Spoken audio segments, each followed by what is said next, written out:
ഇപ്പോൾ ഈ 180 മിനിറ്റ്സിൽ നിങ്ങൾ ടൈം മാനേജ് ചെയ്തിട്ട് വേണം നിങ്ങൾ റിയൽ നീറ്റ് എക്സാമിനും ക്വസ്റ്റ്യൻസ് അറ്റംപ്റ്റ് ചെയ്യേണ്ടത്. നിങ്ങൾക്ക് ഒരു ക്വസ്റ്റ്യൻ കിട്ടുന്നില്ല, just leave it. Second question കിട്ടുന്നില്ല, ജസ്റ്റ് ലീവ് ഇറ്റ്. നിങ്ങൾക്ക് ഏതാണോ ഈസി ആയിട്ട് തോന്നുന്ന സബ്ജക്റ്റ് അത് മാത്രം നിങ്ങൾ ഫസ്റ്റ് അറ്റംപ്റ്റ് ചെയ്യാൻ വേണ്ടി ശ്രമിക്കുക. ബയോളജിയിൽ കൂടുതൽ ക്വസ്റ്റ്യൻസ് ചെയ്യുമ്പോഴും 4 ഓപ്ഷൻസും വായിച്ച് നോക്കാനുള്ള ഒരു ക്ഷമയെങ്കിലും നിങ്ങൾക്ക് വേണം. Hello hi NEET aspirants, greetings from DNA learning. ഇനി ആകെ ഒരു 2-3 മാസം നിങ്ങൾക്ക് എക്സാമിനേ ഉള്ളൂ. എല്ലാവർക്കും അറിയാലോ, എല്ലാവരും രജിസ്ട്രേഷൻ ഒക്കെ പോയിട്ടുണ്ടാവും നീറ്റ് എക്സാമിൻ്റെ. അപ്പോൾ നിങ്ങൾക്കറിയാം, നിങ്ങൾ കൂടുതലായിട്ട് ക്വസ്റ്റ്യൻസ് വർക്കൗട്ട് ചെയ്യുന്നുണ്ടാവും, മോക്ക് ടെസ്റ്റിന് കൂടുതലായിട്ട് ക്വസ്റ്റ്യൻസ് ഒക്കെ കണ്ടിട്ടുണ്ടാവും അല്ലേ. ഒരു ഒറിജിനൽ നീറ്റ് എക്സാമിന് നിങ്ങൾ ഏത് സബ്ജക്റ്റാണ് ചൂസ് ചെയ്യാറ് ഫസ്റ്റ് അറ്റംപ്റ്റ് ചെയ്യാൻ?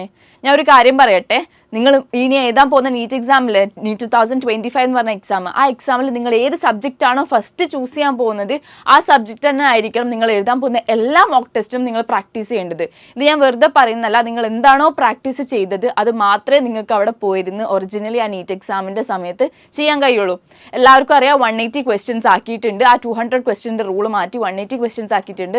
180 മിനിറ്റ്സ് ആണ് അതിനായിട്ട് അലൗഡ് ആയിട്ടുള്ളത് അല്ലേ. അപ്പോൾ ഈ 180 മിനിറ്റ്സിൽ നിങ്ങൾ ടൈം മാനേജ് ചെയ്തിട്ട് വേണം നിങ്ങൾ റിയൽ നീറ്റ് എക്സാമിനും ക്വസ്റ്റ്യൻസ് അറ്റംപ്റ്റ് ചെയ്യുന്നത്. ഫിസിക്സ്, കെമിസ്ട്രി, ബയോളജി ഈ 3 സബ്ജക്റ്റ് ആണ് നിങ്ങൾക്ക് നീറ്റ് എക്സാമിനുള്ളത്. എല്ലാവർക്കും അറിയുന്നതാണല്ലോ. കൂടുതലായിട്ട് നമ്മൾ മാർക്കിന്റെ വെയിറ്റേജ് നോക്കുമ്പോൾ ബയോളജിക്ക് തന്നെയാണ് വെയിറ്റേജ് ഉള്ളത്. കെമിസ്ട്രി, ഫിസിക്സ് ഏകദേശം ഒരേപോലെ തന്നെയാണ് ഉള്ളത്.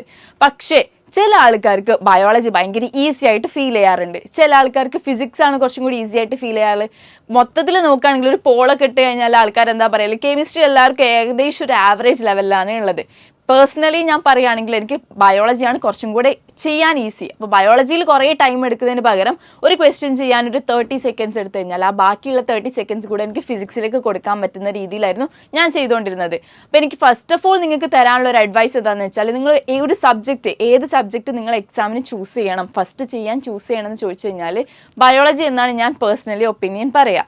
കാരണം ബയോളജിയിൽ ഒരു ക്വസ്റ്റ്യൻ നമുക്ക് 1 മിനിറ്റ് എടുക്കേണ്ട ആവശ്യം ഉണ്ടാവില്ല. അപ്പോൾ നമുക്ക് എന്ത് ചെയ്യാം, ബാക്കിയുള്ള സമയം കെമിസ്ട്രിയും ഫിസിക്സിനും ഡിവൈഡ് ചെയ്തിട്ട് കൊടുക്കാം. രണ്ടാമത്തെ കാര്യം എന്താ വെച്ചാൽ, ബയോളജിയിൽ എല്ലാം നമുക്ക് ഓൾറെഡി ആൻസർ അറിയുകയാണെങ്കിലാണ് നമുക്ക് അറ്റംപ്റ്റ് ചെയ്യാൻ പറ്റുള്ളൂ. അവിടെ ഇരുന്ന് പുതിയ ആൻസേഴ്സ് ഒന്നും നമുക്ക് കണ്ടുപിടിക്കാൻ പറ്റില്ല. അപ്പോൾ അറിയാവുന്ന ക്വസ്റ്റ്യൻസ് ഒക്കെ വേഗം ചെയ്ത് പോയി ബബിൾ ചെയ്തിട്ട് അറിയാത്ത ക്വസ്റ്റ്യൻസ് ഉണ്ടെങ്കിൽ നിങ്ങൾ റൗണ്ട് ഓഫ് ചെയ്തിടുക. എന്നിട്ട് ബാക്കി ലാസ്റ്റ് ഫിസിക്സും കെമിസ്ട്രിയും കഴിഞ്ഞതിന് ശേഷം നമുക്ക് ബയോളജിയിലേക്ക് തിരിച്ചു വരാവുന്നതാണ്. ബയോളജിയിൽ കൂടുതൽ ക്വസ്റ്റ്യൻസ് ചെയ്യുമ്പോഴും 4 ഓപ്ഷൻസും വായിച്ച് നോക്കാനുള്ള ഒരു ക്ഷമയെങ്കിലും നിങ്ങൾക്ക് വേണം. 30 സെക്കൻഡിനുള്ളിൽ നമുക്ക് ചെയ്ത് തീർക്കണം എന്നറിയാം, പക്ഷെ അത് വായിച്ച് നോക്കാനുള്ള ക്ഷമ നിങ്ങൾക്ക് വേണം. അതിനായിട്ട് കറക്റ്റ് നോക്കി കറക്റ്റ് ബബിൾ ചെയ്ത് കഴിഞ്ഞാൽ കൂടുതൽ നിങ്ങൾക്ക് നെഗറ്റീവ് ഒഴിവാക്കാം. 90 മിനിറ്റ്സ് നിങ്ങൾ ബയോളജിക്ക് ശരിക്കും മാറ്റി വെക്കാറില്ലേ, പക്ഷെ അതിലൊരു 60 to 70 മിനിറ്റ്സ് മാത്രം നിങ്ങൾ ബയോളജിക്ക് കൊടുക്കുക. ബാക്കിയുള്ള സമയമില്ലേ, ഇപ്പോൾ ഈ 70 മിനിറ്റ്സ് കൊടുത്ത ബാക്കി 20 മിനിറ്റ്സ് നമുക്ക് എക്സ്ട്രാ വരുന്നത് കെമിസ്ട്രിയിലും ഫിസിക്സിലേക്കും ആയിട്ട് കൊടുക്കുക. കെമിസ്ട്രി നിങ്ങൾ ചെയ്യുമ്പോൾ ശ്രദ്ധിക്കേണ്ടതെന്ന് വെച്ചാൽ അറിയുന്ന ക്വസ്റ്റ്യൻസ് ഒക്കെ വേഗം അറ്റംപ്റ്റ് ചെയ്യാൻ നിൽക്കുക. പേഴ്സണലി ഞാൻ എൻ്റെ ഒരു എക്സ്പീരിയൻസ് പറയട്ടെ, കെമിസ്ട്രിയിൽ എനിക്ക് കിട്ടിയ നമുക്ക് ഓരോരുത്തർക്ക് കോഡ് ഡിഫറെൻ്റ് ആയിരിക്കില്ലേ ക്വസ്റ്റ്യൻ പേപ്പർ. അപ്പോൾ എനിക്ക് കിട്ടിയ കോഡിൽ ഫസ്റ്റത്തെ 2 ക്വസ്റ്റ്യൻ നോക്കിയ ടൈമിൽ അത് ടഫായിരുന്നു തോന്നി. സെക്കൻഡ് ക്വസ്റ്റ്യൻ നോക്കിയപ്പോൾ അതും ടഫായിട്ട് തോന്നി. അപ്പോഴേ ഞാൻ അയ്യോ എനിക്ക് ചെയ്യാൻ പറ്റുന്നില്ല എന്നൊരു ഫീൽ എനിക്ക് വരാൻ തുടങ്ങിയിരുന്നു. പക്ഷേ തേർഡ് നോക്കിയ മുതൽ എനിക്ക് കുറച്ച് ഈസി ആയിട്ടുള്ള ക്വസ്റ്റ്യൻസ് ആയിരുന്നു.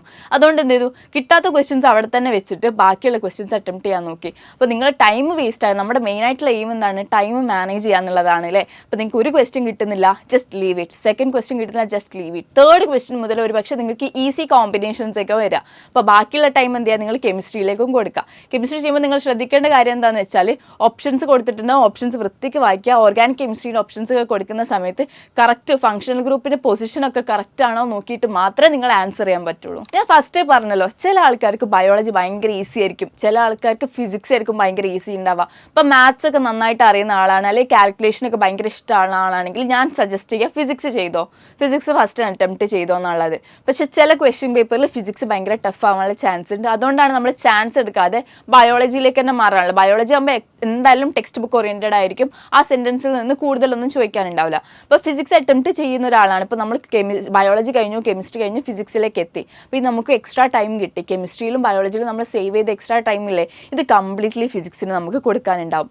അറിയുന്ന ക്വസ്റ്റ്യൻസ് ഒക്കെ അറ്റംപ്റ്റ് ചെയ്യുക, അറിയാത്ത ക്വസ്റ്റ്യൻസ് ലീവ് ചെയ്യുക. ലാസ്റ്റ് സമയം ഉണ്ടെങ്കിൽ വന്ന് വായിക്കാൻ നോക്കുക. ഇനി മുതൽ ഓപ്ഷണൽ ക്വസ്റ്റ്യൻസ് ഒന്നുമില്ലല്ലോ, എല്ലാ ക്വസ്റ്റ്യൻസും അറ്റംപ്റ്റ് ചെയ്യണം നിർബന്ധമല്ലേ. അപ്പോൾ എല്ലാ ക്വസ്റ്റ്യൻസ് അറ്റംപ്റ്റ് ചെയ്യുമ്പോൾ ഇപ്പോൾ ഡെസിമൽ പോയിന്റ്സ് അല്ലെങ്കിൽ എന്ത് സ്ക്വയർ റൂട്ട് യൂണിറ്റ്സ് ഒക്കെ നോക്കിയിട്ട് കറക്റ്റ് വേണം നിങ്ങൾ ബബിൾ ചെയ്യാൻ വേണ്ടിയിട്ട്. ഈ വീഡിയോൻ്റെ മെയിൻ ഉദ്ദേശം എന്താണെന്ന് വെച്ചാൽ ബയോളജി, ഫിസിക്സ്, കെമിസ്ട്രി ഈ 3 സബ്ജക്റ്റിൽ നിങ്ങൾക്ക് ഏതാണോ ഈസി ആയിട്ട് തോന്നുന്ന സബ്ജക്റ്റ് അത് മാത്രം നിങ്ങൾ ഫസ്റ്റ് അറ്റംപ്റ്റ് ചെയ്യാണ്ടി ശ്രമിക്കുക.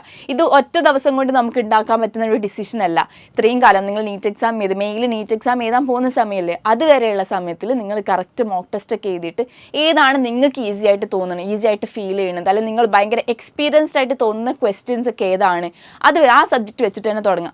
ഓരോരുത്തർക്കും ഡിഫറെൻ്റ് ആയിരിക്കും കേട്ടോ. അപ്പം ഞാൻ ഈ വീഡിയോയിൽ പറഞ്ഞപ്പോൾ ചില ആൾക്കാർക്ക് അഭിപ്രായ വ്യത്യാസങ്ങളൊക്കെ ഉണ്ടാവും. അതൊക്കെ കമൻറ്റ് ബോക്സിൽ പറയാം. നിങ്ങൾക്ക് ഇഷ്ടപ്പെട്ട സബ്ജക്റ്റ് ഏതാണ്, ഈസി ആയിട്ട് തോന്നുന്ന സബ്ജക്റ്റ് ഏതാണെന്നൊക്കെ കമൻസിൽ പറയാം. പിന്നെ ഏറ്റവും നിങ്ങൾ ശ്രദ്ധിക്കേണ്ടത് നിങ്ങൾ ഏത് സബ്ജക്റ്റ് ചൂസ് ചെയ്താലും അതിൽ നിങ്ങൾ കോൺഫിഡൻ്റ് ആയിരിക്കണം. ഫസ്റ്റേ പോയിട്ട് ടഫായിട്ടുള്ള സാധനം അറ്റംപ്റ്റ് ചെയ്യുക, എന്നാൽ ബാക്കിയുള്ളത് ഈസി ആവുമല്ലോ എന്നുള്ളൊരു തോട്ട് ഒരിക്കലും വരുത്തരുത്. ആദ്യം നിങ്ങൾ ഈസി ആയിട്ടുള്ള അറ്റംപ്റ്റ് ചെയ്യുക. ആ ഒരു കോൺഫിഡൻസ് വെച്ചിട്ടായിരിക്കണം ബാക്കിയുള്ളത് നിങ്ങൾ അറ്റംപ്റ്റ് ചെയ്യേണ്ടത്.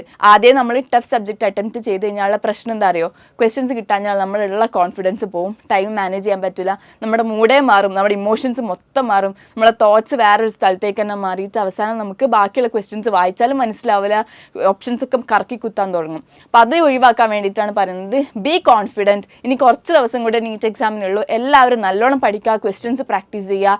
And happy watching.